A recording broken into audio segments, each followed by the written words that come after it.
Até hoje, o presidente Lula, presidente eleito, todos os presidentes eleitos tiveram menos votos do que o seu adversário, somado a votos em branco, somado a votos nulos, e se somar as abstenções, menos ainda. Mas o que legitima? Porque entre os candidatos, ele teve mais votos. A Constituição legitima as regras do jogo. Isso no Brasil e no mundo. Houve razões, opção política, há legitimidade. Agora, há a necessidade da manutenção e há a necessidade sempre de aprimoramentos. Tanto o ministro Ricardo quanto a ministra Ricardo Lewandowski, quanto a ministra Carmen Lúcia, colocaram essa evolução crescente, realmente, da atuação do Poder Judiciário, e principalmente das Supremas Cortes. E esse é um primeiro ponto discutido nesse artigo de Jeremy. Ora, qual é o primeiro ponto da autorrestrição? Verificar se, dentro do jogo político eleitoral, dentro dos poderes eleitos, se houve uma solução compatível com a Constituição. Vejam, não é se a solução foi a melhor ou a pior. Não é se o Supremo Tribunal Federal ou um tribunal constitucional concordam com aquela solução. Dentro das regras políticas, a legislação foi feita e atendeu à Constituição, nesse caso deve haver uma autorrestrição dos tribunais constitucionais e do Supremo Tribunal Federal. O primeiro gatilho para a atuação da jurisdição constitucional é a omissão a omissão na regulamentação da Constituição, que acaba gerando a ineficácia da Constituição. E nós tivemos, o ministro Ricardo Lewandowski se recorda, a ministra Carmen Lúcia, nós tivemos inúmeros exemplos de julgamentos no Supremo que, passados mais de 30 anos, não houve regulamentação, não houve implementação. Isso ninguém discute, que é função de um Tribunal Constitucional, do Supremo Tribunal Federal, efetivar a Constituição. Então, esse primeiro ponto é um ponto que deve ser realmente analisado.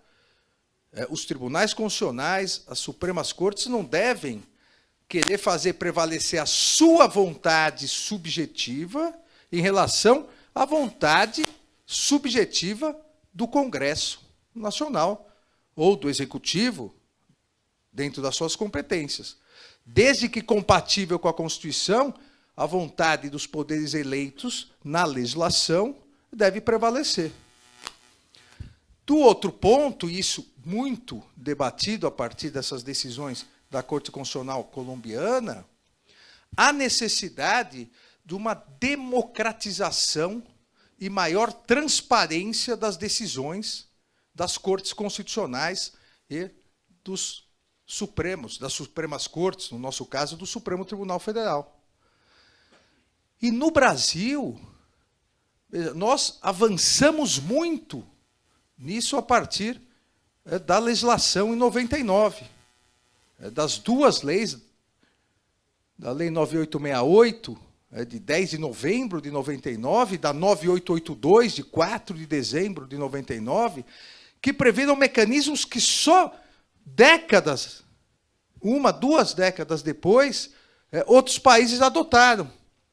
Audiências públicas, para trazer à discussão especialistas, os amici curiae, a participação que precisa ser melhor utilizado no Brasil, amicus curiae, no plural, o amici curiae é amigo da corte, é amigo da defesa da Constituição, é amigo da interpretação da Constituição, não é amigo da parte que tem interesse. Essa banalização na utilização da figura do amicus curiae pode custar caro, porque é uma forma de democratização, uma forma de participação daqueles que têm a colaborar para a discussão ampla. Vejam que audiências públicas e amici curiae equivalem ao que sempre existiram no Congresso Nacional, nos parlamentos. É a ideia de trazer a sociedade civil organizada para debater. Essa democratização é muito importante para ampliar a legitimidade. E o Brasil, há muito tempo, já tem isso. A fundamentação nas decisões. Há cortes, e não é o caso do Brasil, que sempre utilizaram a fundamentação dos considerandos. Outras que nem fundamentavam. É uma necessidade a fundamentação. A fundamentação é o diálogo da corte com a sociedade. Não significa que a corte se justifique devolver aquilo que não existe, nunca ninguém identificou, mas todos gostam de falar, as vozes das ruas, o clamor popular, não é isso. Mas deve fundamentar para dizer, eu decidi isso por causa disso. E não há nada mais fundamentado do que os votos do Supremo Tribunal Federal, diríamos até, né, às vezes, exageradamente fundamentados. E a transparência nas decisões. A Suprema Corte norte-americana proíbe até hoje fotografias. Tem aquele... Há pouco tempo autorizou alguém que pode desenhar. Nós, no Supremo Tribunal Federal, temos que tomar cuidado, porque está sempre filmando. Se você abaixa para pegar alguma coisa, se você faz uma careta, alguma coisa, alguém está lá filmando. Ou seja, as discussões... o Supremo é muito briguento, os ministros brigam. Nunca houve isso.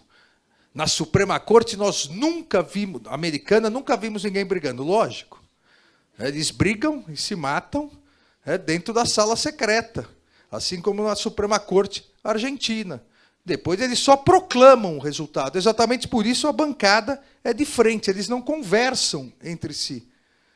A nossa bancada é em U, porque há os debates. Então, sempre é possível aprimorar.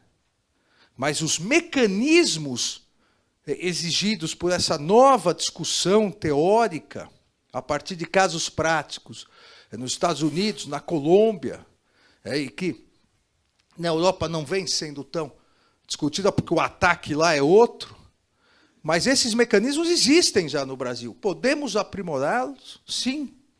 Assim como, isso é uma discussão no mundo todo, assim como sempre é possível aprimorar sabatinas, a escolha.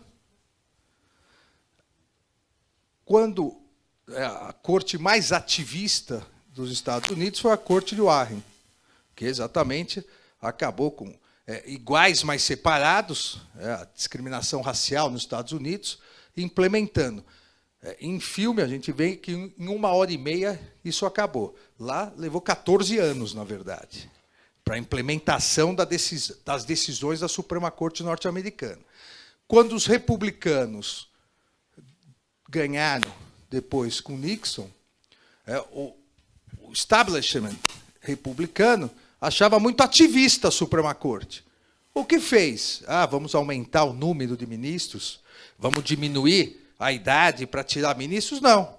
Vamos preparar nas faculdades, criaram disciplinas, discussões sobre autorrestrição, e vamos escolher juízes e sabatiná-los não ativistas. Verificar os artigos, verificar os que escrevem. Ou seja, há mecanismos para isso também.